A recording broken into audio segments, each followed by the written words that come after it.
రాష్ట్రంలో మరో నూతన రాజకీయ పార్టీ పొడపోసుకుంది. కల్వకుంట్ల కవిత అధ్యక్షతన శనివారం మునీరాబాద్ లో పార్టీ ఆవిర్భావ సభ ఏర్పాట్లు చేసి తెలంగాణ రాష్ట్ర సేనగా నూతన పార్టీ పేరును కవిత ప్రకటించారు. తెలంగాణ రాజకీయాల్లో చర్చనీయాంశంగా మారిన కల్వకుంట్ల కవిత పార్టీ ఆవిర్భావ సభ ఆశించిన స్థాయిలో జనాలను ఆకర్షించలేకపోయిందనే విమర్శలు వినిపిస్తున్నాయి. భారీ అంచనాల మధ్య నిర్వహించిన సభకు తక్కువ స్థాయిలో ప్రజలు హాజరయ్యారని, పార్టీ ప్రారంభోత్సవానికి అనుగుణంగా స్పందన కనిపించలేదని రాజకీయ వర్గాలు అభిప్రాయపడుతున్నాయి. కల్వకుంట్ల కవిత సభలో ప్రసంగిస్తున్న సమయంలో ప్రజలు సభ నుంచి వెళ్లిపోవడంతో ఖాళీ కుర్చీలు దర్శనమిచ్చాయి. గుడిని పవిత్రంగా చూస్తామో బడినంత పవిత్రంగా చూడాలి. కాబట్టి నేను ఒక మాట అంటున్నా, ప్రతి ఊర్లో ఒక బడి ఉండాలి, ప్రతి తరగతికి ఒక టీచర్ ఉండాలి, ప్రతి ఊర్లో ఒక బడి ఉండాలి.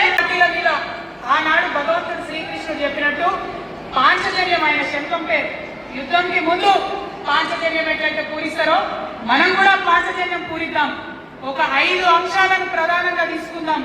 ఆ 5 అంశాల కోసం ఇప్పుడు కొట్లాడదాం. రేపు ప్రభుత్వంలోకి వచ్చిన తర్వాత మన ప్రజలకు చేద్దాం. ఏం అంశాలవి? మొట్టమొదటి విద్య.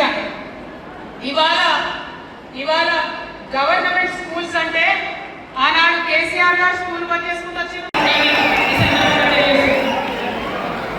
ఇవాళ పరిస్థితి ఏంటి? యూనివర్సిటీలో ఉన్న పిల్లలు అంతకుముందు తెలంగాణ రాకముందు నేను చూసాను, డబ్బు లేకపోతే ఇలా ఏం చేస్తున్నారు? బాబాజీ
తెలంగాణ ప్రజల ముందు పెట్టాలనుకుంటున్నాను. నేను ఈ 3 పార్టీలు అధర్మంతో నిండిపోయినాయి, అవినీతితో నిండిపోయినాయి, బంధుప్రీతి